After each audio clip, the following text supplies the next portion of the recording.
What's good? We back. Good morning, everybody. Welcome back to the Sorry It's True podcast. It's your boy ARP. We here. Y'all see the thumbnail. We got a lot of stuff to go through. What do we got? We got these Drake cryptic posts and this message that he's sending out. So we're gonna go through the post. We're gonna try to break it down and decode it. We're gonna get into our Kendrick bag. But then again, you gotta give Drake credit for that too, because Drake, Jay-Z, these are guys that had the title of being like the king of subs. Like they're talking to you directly, but nobody knows but them, right? So we're gonna try to decode some of this post that everybody's talking about, right? Even the man's Instagram post is going viral right now as far as this whole Drake and Kendrick war. So we get it. What else we got going on? We got a quick clip from Jim Jones that we're gonna play. We got a quick clip from Camron that we got to get into. What else? Kanye being Kanye on this channel. Uh, I don't want to be on people's heels like that in a negative way. I think Kanye's probably the only person. You guys know how I feel about Kanye West over here. He's like the only person that I want to convince people that just don't understand how destructive that he is. So when I see him do stuff that is this destructive and this nasty for the community and for his followers and for his fans, and due to the level of his influence, yeah, I'm gonna be here to talk about it. He's probably the only one I'm gonna carry it like that on this channel. Well, at least for now. I don't want to be that type of podcaster. I'm not that type of podcaster. Y'all know me, some of y'all 10 plus years. I don't really give it up like that. But this guy, man, it anyway. All right, and you see, we got Charlie Clips, my man Charlie Clips in the thumbnail.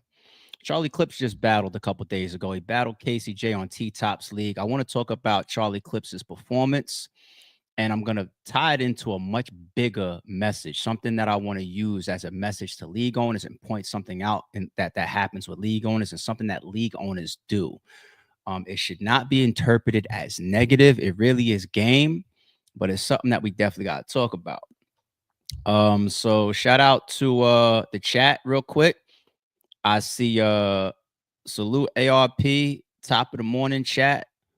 So Big Yella 317 was the first in the chat. Shout out to Kelson. Shout out to the members. He's the first member that I see in the building. Rise and grind, y'all. Absolutely.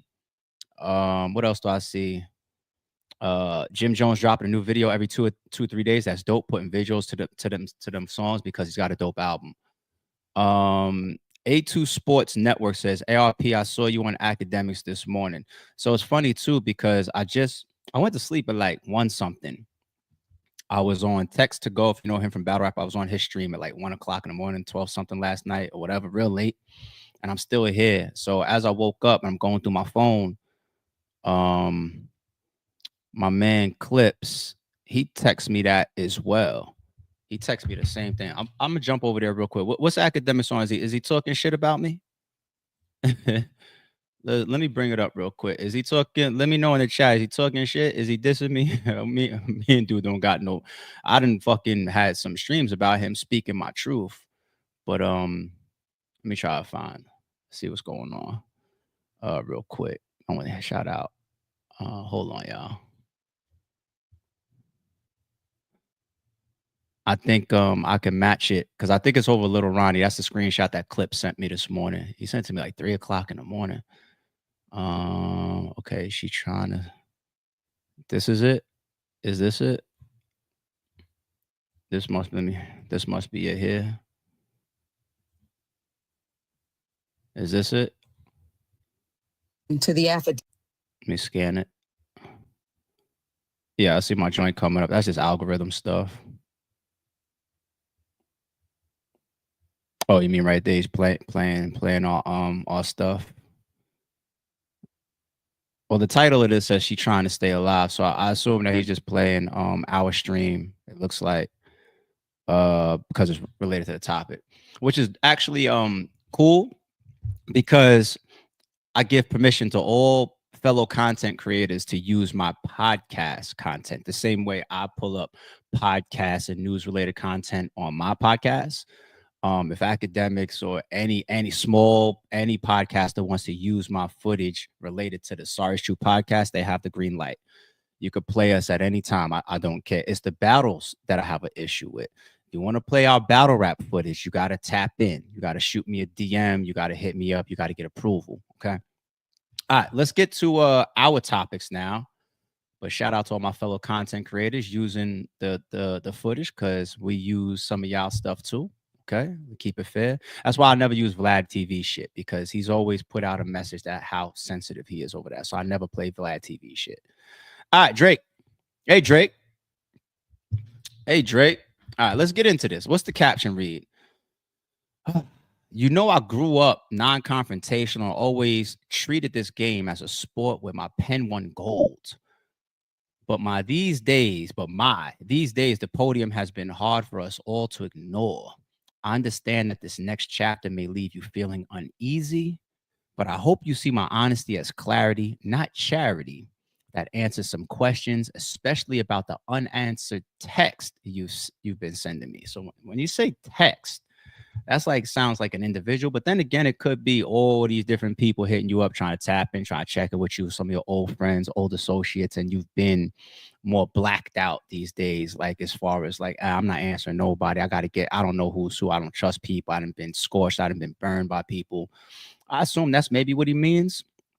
He alluded to a new album coming in the summer, right? We looking forward to that, right? Listen, when this ain't an anti, just because Kendrick whooped his ass, we looking forward to a new Drake album. So I hope this also includes a cryptic message about an upcoming album. And there's more posts within this, and we're gonna click through them. Give me a second. But you know, I grew up non-confrontational. Well, that was like one of the angles and people being on you about your upbringing versus your portrayal today, right? You know, when you do the gangster stuff, right? I like Drake with the melodies. I don't like Drake when he act tough type shit, right? So okay, you allude to that. My pen won gold. He's a good writer. You're a good rapper. He's a great rapper. Actually, let me not even dumb that down. But these days the podium has been hard for us all to ignore. Yeah. So saying the podium is hard to ignore. That means that when it's your time and you're in front of the crowd, you're in front of the congregation, you're in front of the group or the collective at the podium, right? All this stuff goes on. The planes crash into the towers. Everybody's like, where's the president?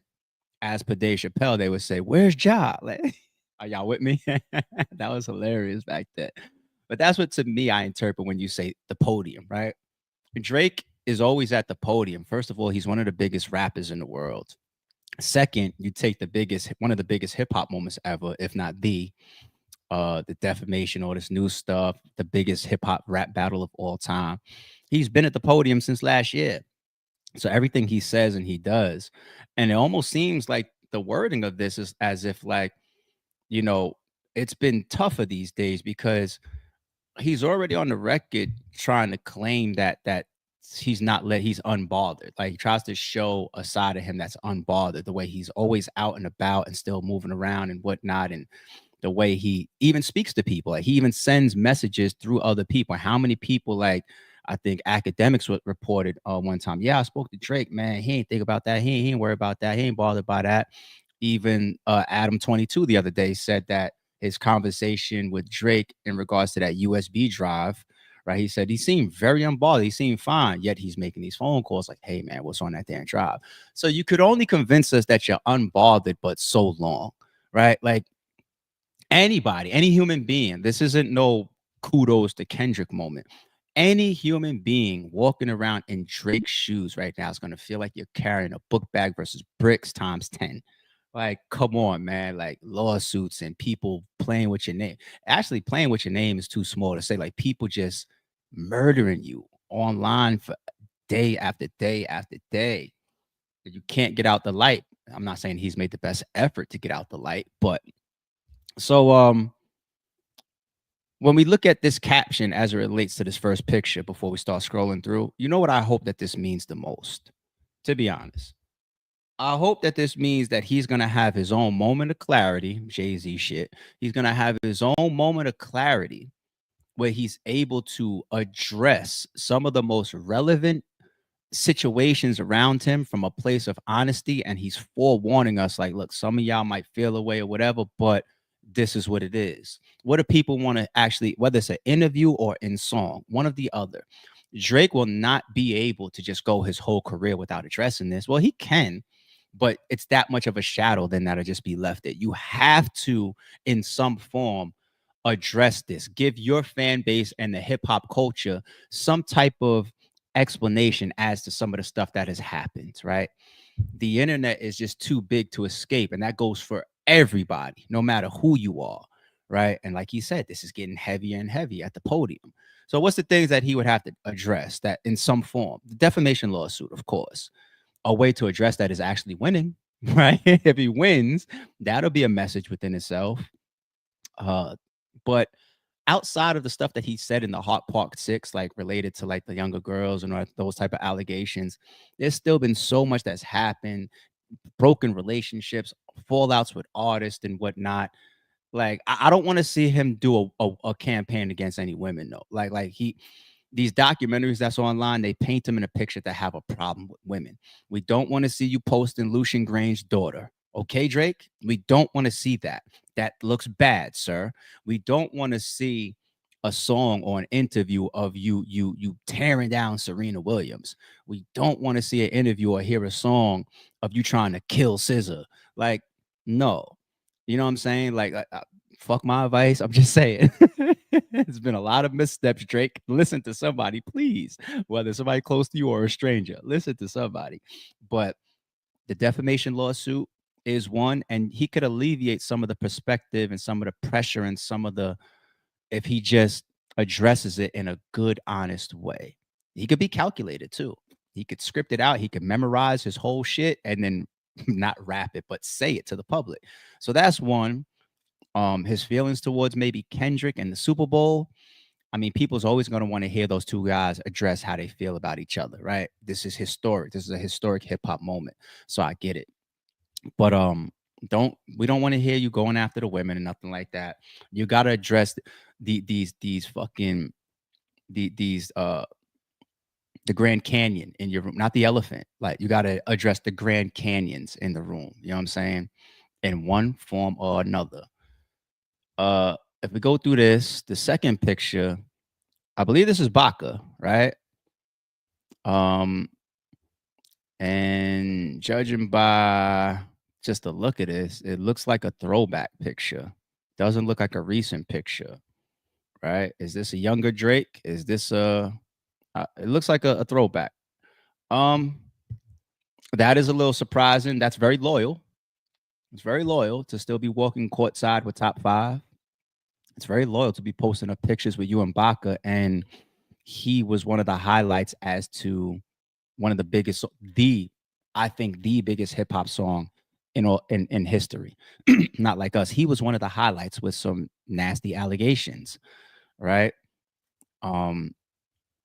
Man, to be honest, the grooming accusations on Drake and the you like the younger women thing on Drake, if I don't think that that's the reason why the sex offender pins were put on the Not Like Us cover art picture on, top of Drake's crib. I think it's because he says Baca had a weird case. Why is he around? Right. So to post this is very loyal. It's edgy, but you claim some addressing is on the way. And this is why people are saying this is cryptic as shit, like a throat. Okay. Is this a misstep right here? I don't know. I mean, we right? Supposedly he rented out a club to himself. You talk about wide jeans, them super wide or baggies, huh? But I don't overread into pieces like this, even when this first came out, because this could just be an ad. This could just be promotion for steak or some of the stuff he's got going on, or trailer or upcoming commercial.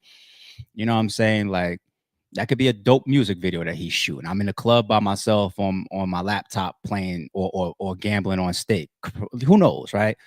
So don't overdo it with even the slipper thing. You got people who's just like, oh my God, like it was clearly staged. It was just like, now was he staging it for to act like it was real? No, it's promotion. So we're gonna call a spade over here. Like we're not here just to tear people down, tear Drake down. Like, nah. Like, leave that alone. All right, Freedom on them, with a bunch of owls on it. I don't know. My only guess here is Tory Lanez, or if you want to be an asshole, if you want to be like super Kendricked out, you can say, "Oh, this is this is him when he said There's multiple of him. What was that lyric? Damn, I don't remember the lyric, but there's multiple of him, and one of them was put in a cage in a Not Like Us video, but he's saying not nah, I'm just joking. We're not gonna over battle rap analyze this one, all right? It's just hey, free the guys, right? I don't know, Tory, whoever, but people still decoding. I cannot begin my day with confrontation, please. I don't know. Are you asking people to fall back a little bit, give you some space? I mean, I don't know. I don't know. Heavy is the head that wears a crown. He's one of the biggest names in the game. So I don't know. It's going to be confrontation around you for the rest of your career, sir. Like, and that's what also comes with $400 million deals and shit. Like, Zofran. Let me Google it real quick. I don't know what this is. Zofran 4. Let me Google it. What is Zofran for? Solution Zofran is a medication that prevents nausea and vomiting caused by chemotherapy, radiation, or surgery.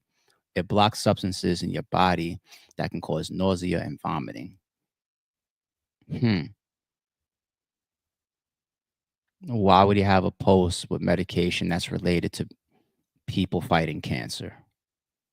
And see, now shit just got a little bit more serious for me. I was joking this whole fucking stream so far. Is there other reasons that people use Zofran? Like, why would you post something related to cancer and chemotherapy treatment? All right, I'm taking a second here. I'm scrolling more now. I'll take that way more serious, people. Give me a second.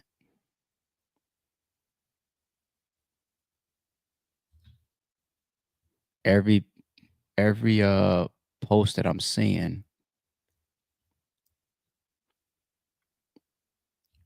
Okay. All seriousness, I hope that there's nobody this is alluding to somebody or a loved one or somebody going through cancer treatment, right? Y'all know every day, all day for me. You know what I'm saying? So I treat that with a lot of love and respect. I'm gonna skip that one. I'm gonna keep going. I have no clue, y'all. But that's what Zofran is for, and I didn't know that until we just Googled it. Okay, we got a selfie. What else is new? I thought this was his father for a second, but I hear that that's not his father, right? That's not his pops. I have no clue who that is. Y'all could drop a comment, let me know. This one is my favorite. You know what this means to me? You know what this means to me, chat? Y'all know what I mean with this one. This is my favorite of the whole joint. I'm waiting to see what some of the chat is gonna say, because this is the dopest picture that he's posted this whole shit. All right, let me keep going. Oh, come on, man. It means drop a card, ARP. Yeah, this is Drake telling me to shut the fuck up and get back to work. Okay, that's what it means, right? Mr. Relly Rel, our member says blue room. Yeah, this is the best shit on from that everybody's trying to break down and read. I'm gonna tell you exactly what this post right here means, y'all. It means that he's dropping some more diss tracks. All right. That's 100% what this shit means. Listen, he said clearly, and I quote, I study rap battles for a living, right?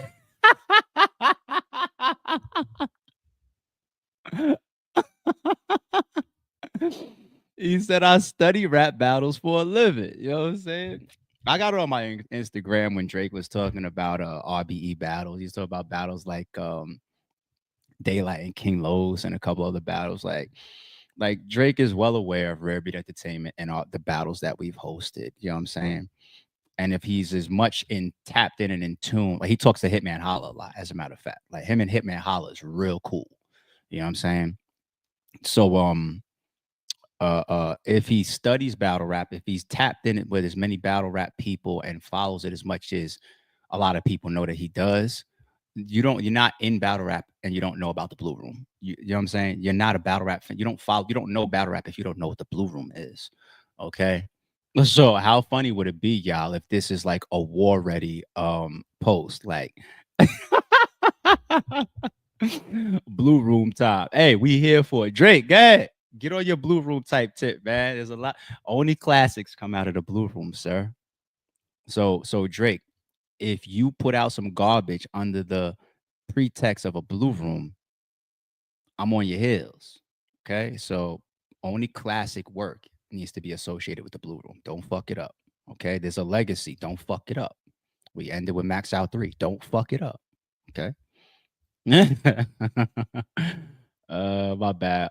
Where we at? Was there anything after the Blue Room? No, that was the last post. Okay, cool. All right, let's leave the Drake stuff alone. Let's keep going. What is this? Cancer ARP said, "Don't drop no trash in the Blue Room." Y'all, listen, not just me. Y'all gotta protect everybody. We gotta protect the Blue Room, okay? You know. I hope not.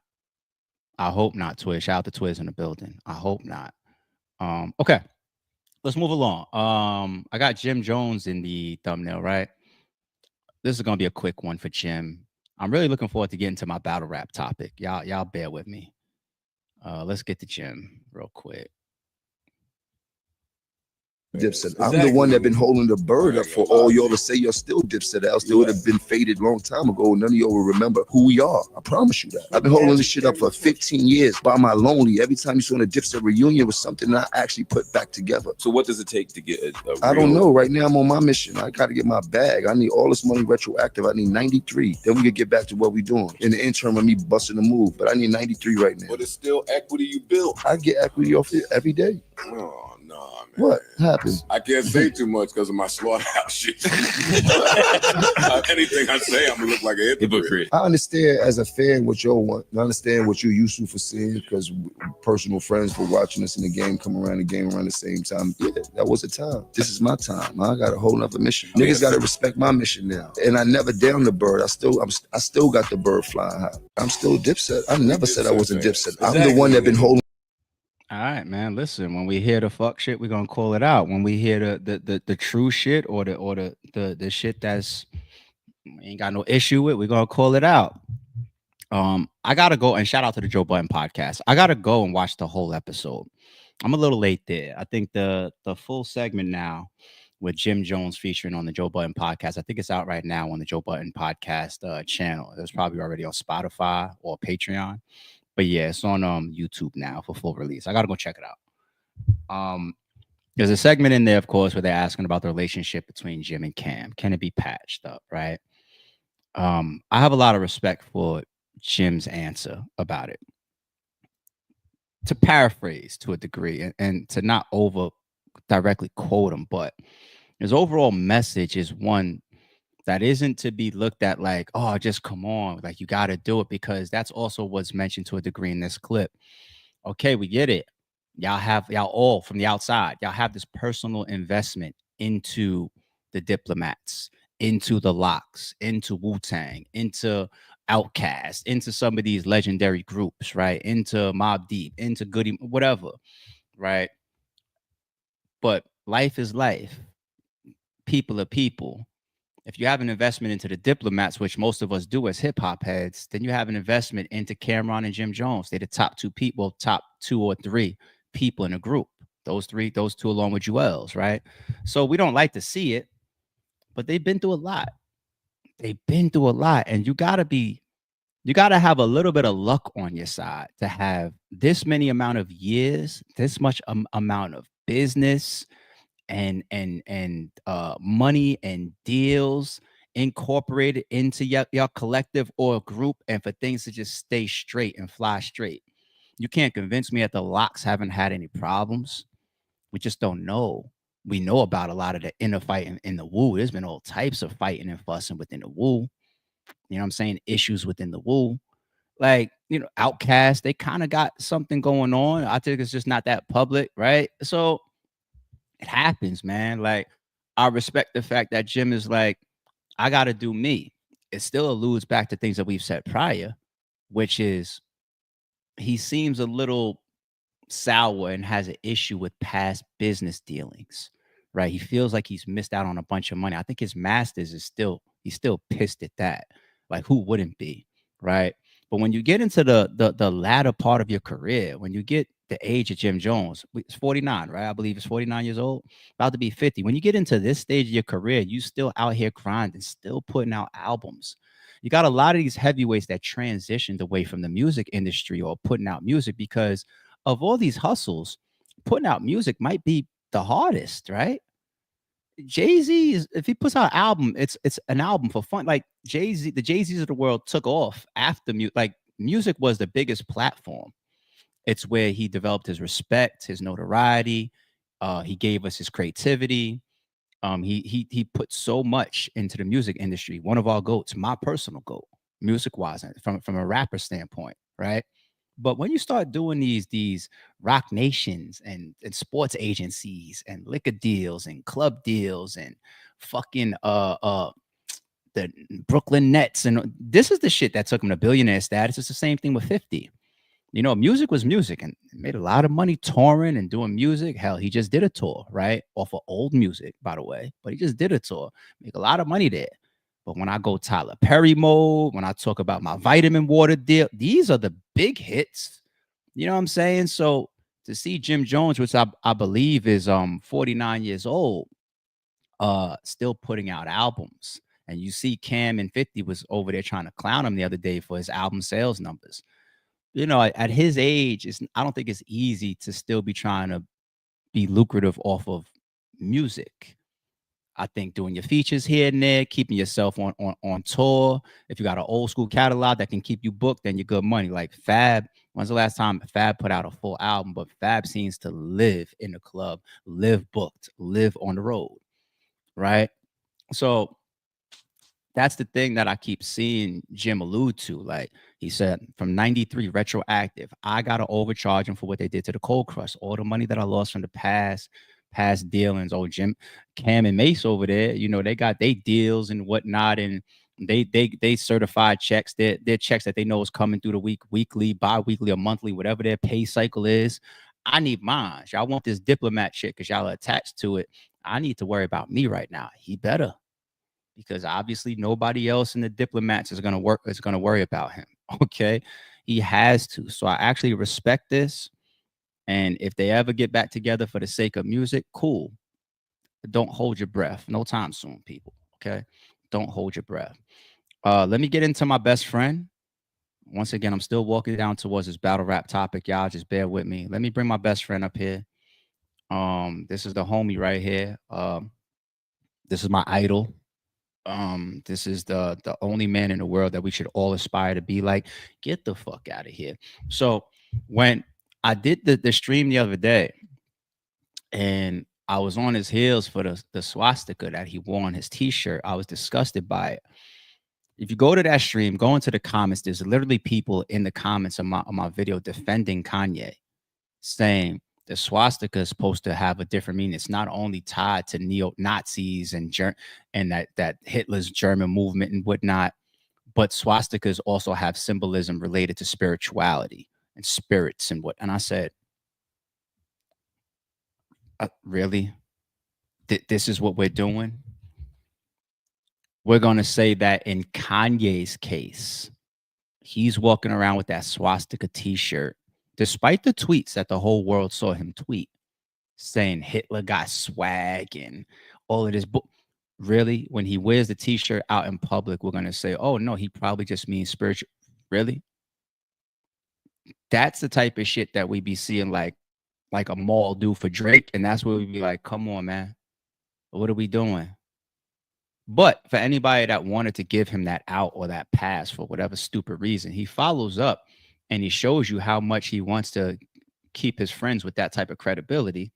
So what are we going to say about this? This is just a comfortable outfit, right? Just a comfortable out. So whatever pass y'all are going to give him for this shit right here, if you are the type of person to give Kanye a pass for this shit right here, keep that same energy and see if you feel the same and you would give the same pass if you saw a white man walking down the street with this fucking outfit. Kanye is a self-centered, destructive, ignorant, selfish, disgusting person. B, he's just creative and talented. It's a very creative and talented piece of shit man. I just wanted to bring this up real quick. I ain't staying on Kanye that long. I just wanted to bring that up real quick. Just a reminder of who he is to his fan base and to his fans that's over here as well. Just a reminder of who he is and who you're supporting. Okay. And who you're creating excuses for. I could use this one real quick just for fun, just for kicks. Mr. Shallow, Kanye continues. And I'm not trying to say that Amber Rose is the most credible person in the world, but is young, and I'm going to tell Kanye no. Like when I'm that young, it's like, okay, you're buying me this stuff. Right. I do look pretty and cool, but Shannon, now if you look at old pictures of me when I'm dating Kanye, but I'm out by myself, I have all his clothes on. Yeah. I have baggy jeans on, t-shirt, big ass jacket. I raided his closet. When he wasn't home, I would wear all his stuff because I used to hate to dress like a whore. Basically. I used to hate it. So I used to rebel when he wasn't home and I would go in his closet. So let me ask you this. Ideally, how does Amber Rose like to dress? Is the occasion appropriate? So if I'm going to the Grammys or I'm going to someplace else, I'm going to dress appropriate. But when I'm just hanging out with my girls, I'm saying you're not wearing all that stuff. No, I'm in sweatpants. Okay. And I'm in a sweatsuit, usually with some Jordans on. Okay. Maybe a little dad hat or something. I'm very casual. Would you? I mean, I don't think you did. I mean, I think you did have one of those see-through dresses that Kanye put his wife in at one point in time. Yes, I did.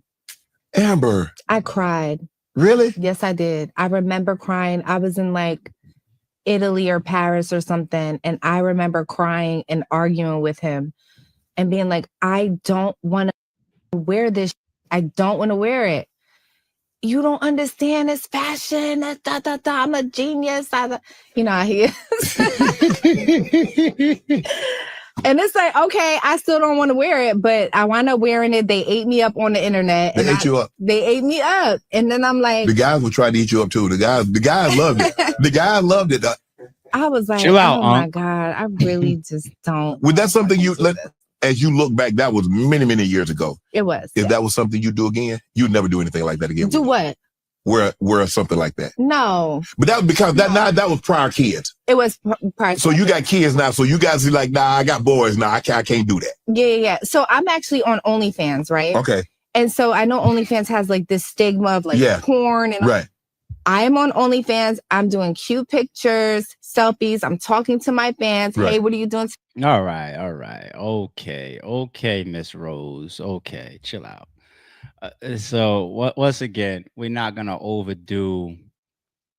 As much as I despise Kanye, what do we do on this channel, people? We call a spade a spade. I mean, Amber Rose, you did something called a slut walk. Like, so calm down. But and Mook beat the shit out of her when he did that freestyle in front of her. Like, but what is your talent? Like, that was a legendary moment. Mook really rapped that shit in front of her, and she was tight, wasn't she?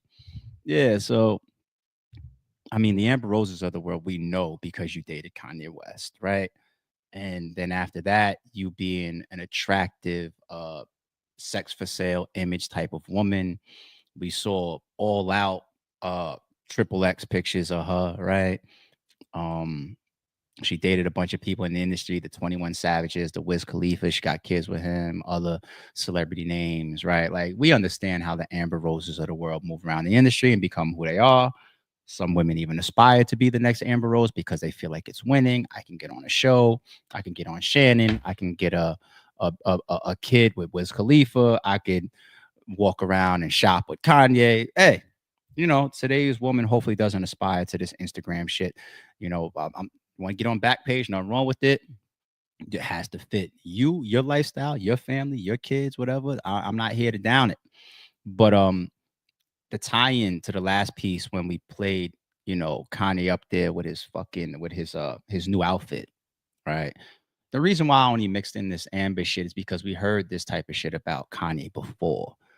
Honestly, it's like some cuck shit, right? CUCK, like some shit that he's on. Like, that's a little bit too much for me. I'm just a different type of man. I love to look at my woman and say, "You are beautiful." I love for people to appreciate my woman, but I'm not hung up and invested in when I get to the party, I want all my friends to want to fuck her too. That's too much for me. That's not my mentality. I'm not trying to say that my woman has never been looked at by a close friend of mine. Maybe a friend of yours might take a peek at your wife, like, "Ooh," and he'll never act on it or say it or whatever, and just do it because if she look good, she look. Our eyes, like we're still human, we're still male creatures, right? But the actual mentality, like, this is what I need, this is what I want. You know what I'm saying? Like, I need all you guys to want to fuck my wife. Like he's got this cuck mentality. That's just like his character just continues to get exposed. He's a weird guy, and he just wants everybody to just be on his time, and I refuse to. Cam, what happened with you? This was a couple days ago, but we didn't have time to get to it the other day. Just real quick, the reason why this is relevant to me is because I did a stream where we got in detail about Cam telling the story of the shooting in DC. Right. He said it was some detectives that pulled up next to him. He thought it was with detectives. And then we went back to all the old history of the XXL articles. We brought up the interview of Jay-Z and Nas saying, "Camron, you snitched," or "You're a snitch," right? Him actually on his song, "You Gotta Love It," the Killer Season album, saying that, "I seen a nigga throw that diamond." So we broke all of that down. And I was just like, yo, Cam, I understand that you don't want to tell that story and implicate Jay-Z again, because the internet will kill you in today's social media era. They'll call you a dry snitch or a snitch behind doing that. But at the same time, if you are running a podcast and you are one of our GOATs, you have to maintain a level of credibility. If you can't tell a story without replacing the biggest plot or the biggest piece of the story that doesn't align anything close to what you truly said before or what you said as truth before, then maybe it's not a story that you can tell. You have a million stories. Tell a different story, right? So we went through that. And then I minded my business. I dropped that there for y'all to interpret, say, "Hey, we should keep our credibility, people. Cam, don't do that to us." And then his other story about Cat Williams backstage is now getting attacked.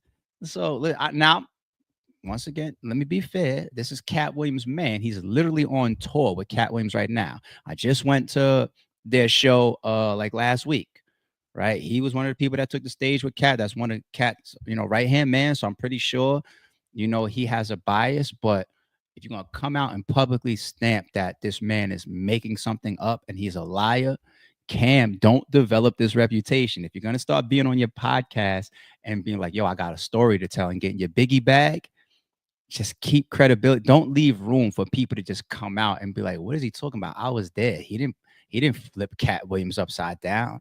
What do you mean? Like, my memory don't fail me. He said that was Jay-Z. He didn't say it was a detective before. What do you mean? Jim Jones? Like Cam, don't do that to us, man. That's all I'm saying. So let's check it out. That's a lying ass boy right here, boy. Camron, come on, bro. We only met a few times. And one of the times is the night that you talking about in Philadelphia, that you slammed my man on the ground and you did all the crazy, wild stuff. You had one of them Soldier Boy stories. Well, remember, I was there. I was one of the comedians you said that, Cat was talking bad too. Supposedly talking bad to the staff and the comedians. When he started doing that, because me and Mark Curry was in that mug, and we ain't hear none of that. So shut your lying ass up, boy. Shut your lying ass up. Acting like Alpo. Yeah, you didn't have to call him Alpo. Involved with certain. You did not have to call him Alpo. He tried to have a little bar because he played the paid in full role as well. Okay. Let's not beat a dead horse with that one, okay? Just some advice. Let's get into this battle rap topic. Battle rap topic time. Let's save the best for last. Well, actually, my favorite part of the stream is Drake threatening Kendrick that he's about to get into the blue room. So let's be serious. Let's be serious. You see Charlie Clips in the thumbnail, okay? Why is Charlie Clips in the thumbnail? So Charlie Clips had a recent battle over the weekend versus KCJ. During that battle, there's a lot of fans and people that's on Charlie Clips' heels because he pretty much freestyled almost the entire battle, right? And everybody knows when Clips is freestyling, that has been the knock on Charlie Clips. Charlie Clips is one of the best battle rappers of all time. He's one of the most talented. He's one of the most star quality and drawing type. He's one of the highest viewed of all time. League owners call Clips and literally, like, I'm not making this up, they'll literally call him and say, yo, I need you to get on this card to help sell some tickets. I'm really, really not making that up. I'm dead serious. Like, Charlie Clips he's a Mount Rushmore type of guy. If you watch the stream of me and Clips the other day, check that out, people. We're doing the breakdown and the live reaction to Hitman Holla's Our Culture full album. Clips comes on like later on in the stream, and we start talking about the GOAT and the Mount Rushmore.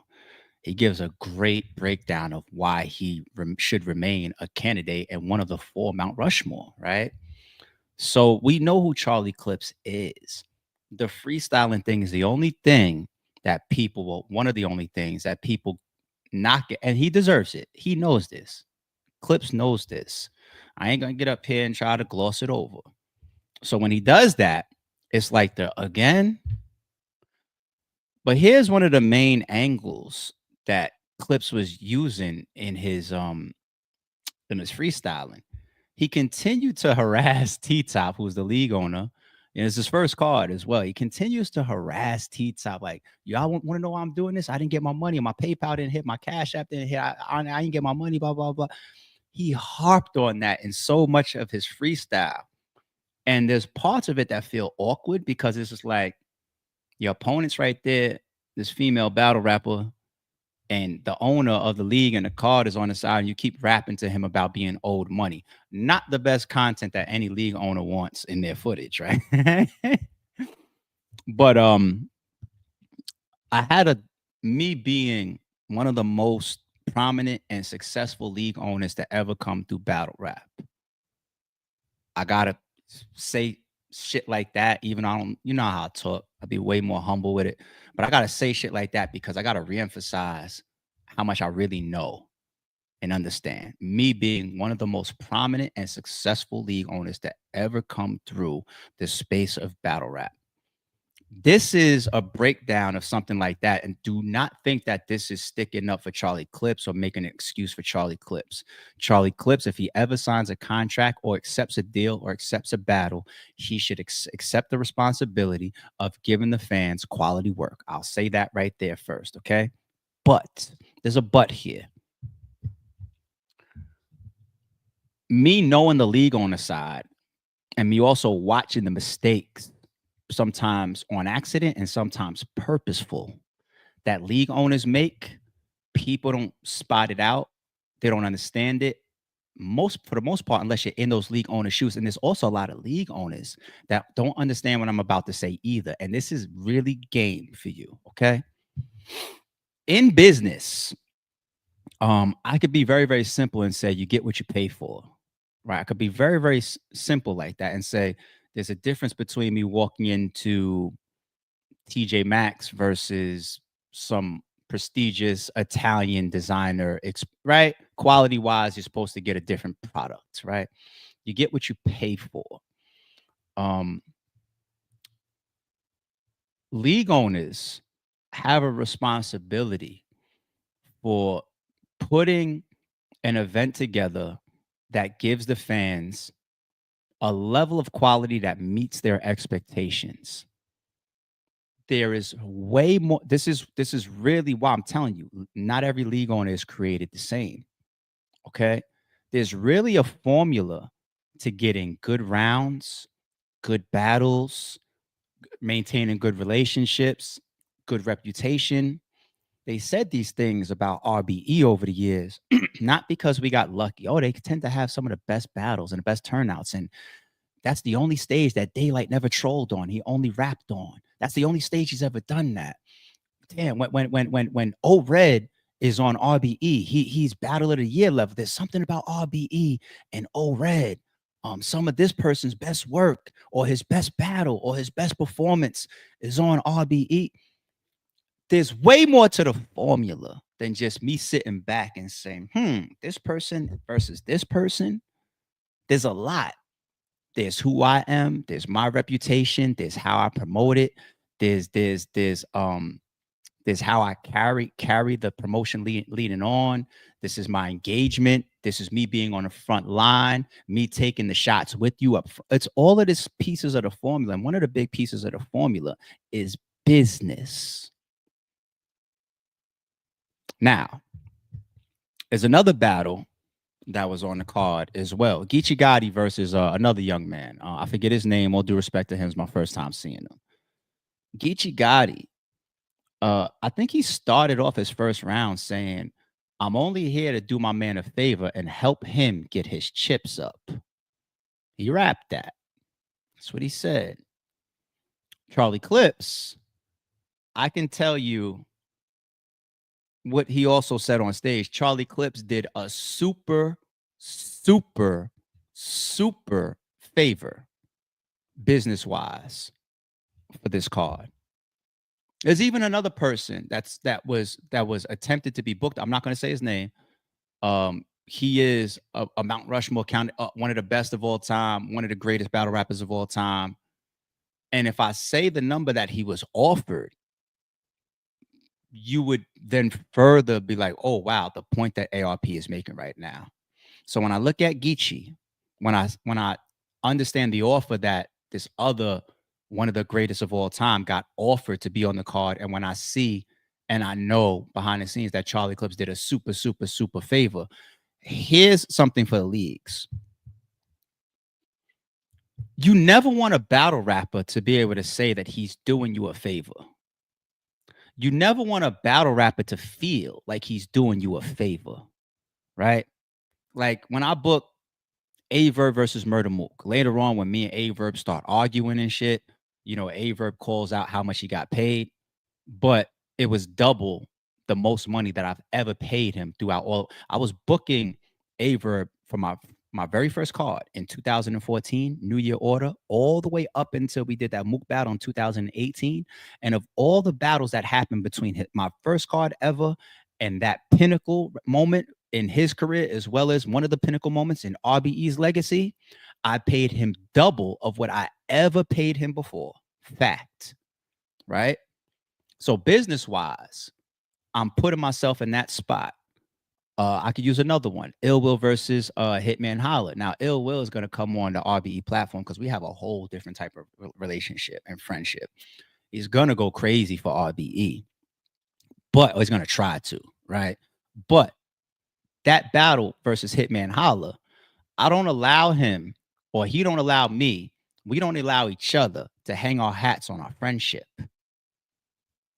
The amount that Ill Will was paid to battle Hitman Holla in my last pay-per-view event ever was the most I've ever paid Ill Will. The most I've ever paid him. Okay. And there's a lot of battlers and situations like that where I removed the friend. This now me saying Ill Will on my last pay-per-view. Ill Will was on my third card ever, 2014. This is fast forward to 2023. Me and Ill Will are friends at this time. And I paid him the most I ever paid him ever. Okay. This is remove our friendship for a second and how me and you rock behind the scenes, and let's go business. Okay. I don't have big cards, big battles, big situations where somebody could say, I'm doing ARP a favor, because you get what you pay for. Now, this could be interpreted like the name of the game in negotiations is the battle is going to go the highest, the league owner is going to go the lowest. What the fuck is ARP talking about? So you want me to pay more? That don't make no sense for me business-wise as a league owner. You got to really understand the formula that I'm breaking down. It's not as simple as just saying, oh, pay more. No, it's paying enough where it makes sense for you business-wise, yet the other person is in a comfortable spot where if they uphold their brand, their legacy, their business relationship with you at all, not only are they not in a spot to be able to say, I'm doing you a favor, but they're in a spot where damn near it could be on the flip side, like, yo, you know, maybe you normally get paid 15 grand, but I gave you 12. And that's the way you show up. I got that on you now. That's how this goes. So if all these battle rappers that are running leagues are booking their peers as favors, when you get a super duper favor from Eclipse, or you get Geechee rapping like that, and he says, yo, I'm just here to help my man get his money. That's why you end up with that quality of turnout. Not everybody's going to perform like Tay-Rock, like no matter what, I'm trying to give you my A game. That's the minority. The battle rappers that are trying to give you their A+ game every time they take the stage, that is the minority.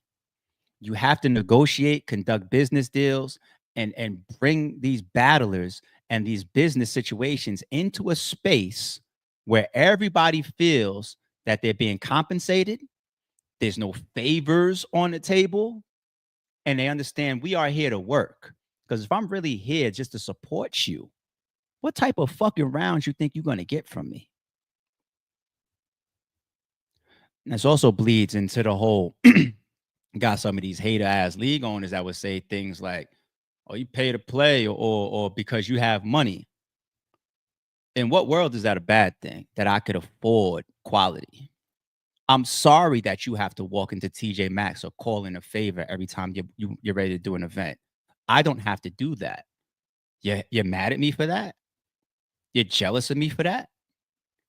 I'm able to call Cassidy, call Hitman, negotiate a great bag, big money, big contracts, the type of contracts that these rappers rarely make, if at all, and say, okay, it's your deposit time. It's your deposit time. I'm going to go into my own pocket. Here's your deposit. Yo, Cassidy, meet me at the bank. Pull up on me at the bank. We actually do pull up on each other at the bank. Let me walk in, grab, boom, boom. Here you go, sir. I don't need to go scramble to a sponsor.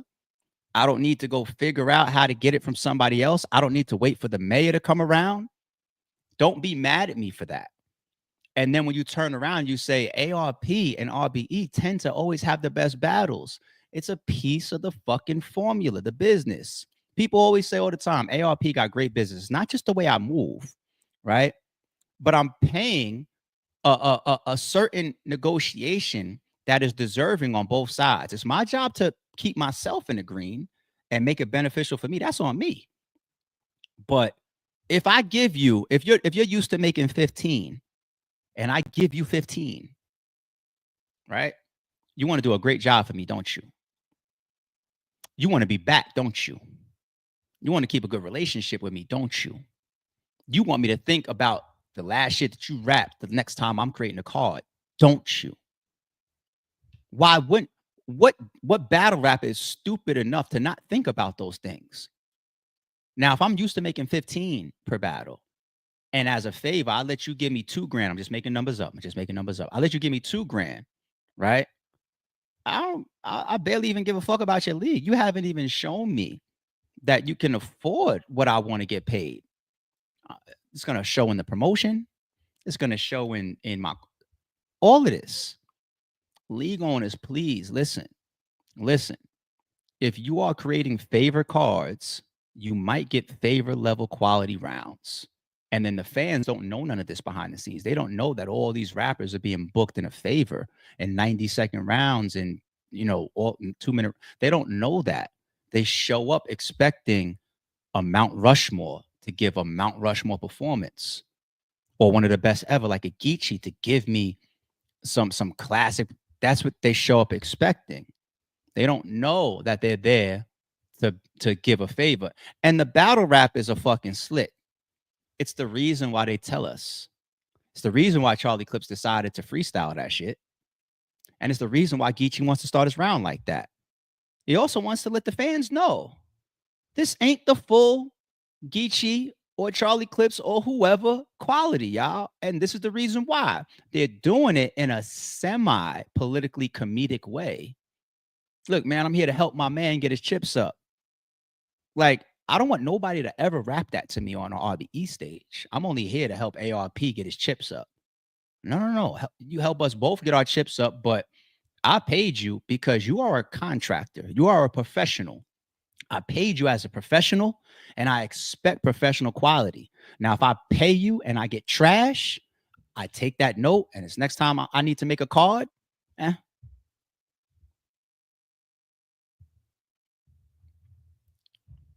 I'm pretty decent in business, people.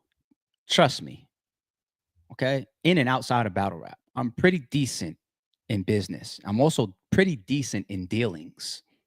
Just take my word for it. Okay? It's my battle rap topic for today. Also, y'all, if you want some more battle rap content, like I said, like 1 o'clock in the morning, whatever, I was on Tex's live stream. Go over to Tex, type in Tex, TEXSAYGO, Tex Say Go. Type that into YouTube. You'll find his channel. And he had a live stream yesterday, and the title says something like ARP and Hitman versus Tex. And I saw that title. Shout out to the source. She DM'd it to me. You know what I'm saying? I said, what? And I played a little bit of it. And I was just like, oh, no. I believe that homie is very incorrect about some things. So I DM'd him. And I said, yo, if we want to have this conversation, I'll join you live on your platform. Y'all know how I am. And I did. We did it like last night, like 1 o'clock in the morning. You know what I'm saying? So we had a very, very interesting, productive, mature conversation. We discussed Jag. We discussed the video on my channel that says Jag gets exposed for snitching or something like that. And I let him know something that he was out the loop of, which is I was over here minding my business. This was like weeks or months or whatever after, you know, Jag's car allegedly rolled over and his bone was poking out of his hip, and he did anesthesia and surgery and still made it home the same day to get on the phone with bloggers and league owners and battle it. Same, like this was after. I never did no video or blog on Jag. I left it alone. People was even asking me, yo, what's up? Let's expose him. And I said, leave it alone. It ain't worth it. It ain't worth it. We good. We cool. Let's move on. Wasn't no big money at play. Wasn't even a pay-per-view event or nothing like that. It was a full circle. It's all good, right? Jag took it upon himself a couple weeks or a month later, whatever, to release a song calling me a snitch. That word he put in the same sentence as my name. I said, okay. You want to just out of nowhere just drop a song calling me a snitch? No problem. Let me show you some dry snitching, like shit that's actually documented on the internet that you did. And I broke it down in a video form. So I don't rap. Jag raps, I blog. You use yours, I use mine. So we can't forget a reaction or a response. I'm a very defensive person. I rarely go on the offensive towards people. Kanye is probably the only person. I rarely just like spot somebody and say, oh, green light. That's really not me. I'm a way more defender. You know what I'm saying? So, you know, if I'm minding my business and you want to call me a snitch, you know, you make sure that you don't cry over my video when there's snitch in the title. You know what I'm saying? Especially when I got some shit that actually correlates to dry snitching. Actually was verified on stage by Will. And anyway, y'all go watch the video and listen to his song if you want. It's on Hip Hop Is Real, whatever. But go over to Tex Say Go. We had a good conversation around it. Tex thought I was being a hypocrite because I said I don't think people should troll over the word snitch. He said, yet you have a video on Jag. I said, well, number one, I wasn't trolling when I dropped that video. I edited in the actual facts of the situation. So I wasn't trolling. I wasn't playing. Number two, he just didn't know the beginning of it, which was Jag jumped out and put the snitch label on my name when I was minding my business. He didn't know that piece. So we had a good conversation around that. Y'all go check it out. Other than that, Everything is everything. Fun stream today. Oh, let me get out of here before it hits 1 hour. We're right at the mark. All right, we be back. Don't confuse silence with work ethic. I'm a boss, making decisions my first fetish. The verse cherished is perfect, that's a reverse blemish. I dropped it, connected the block, learn Tetris. This is the Sorry Street Podcast. Welcome to the house of. And shout out to the members.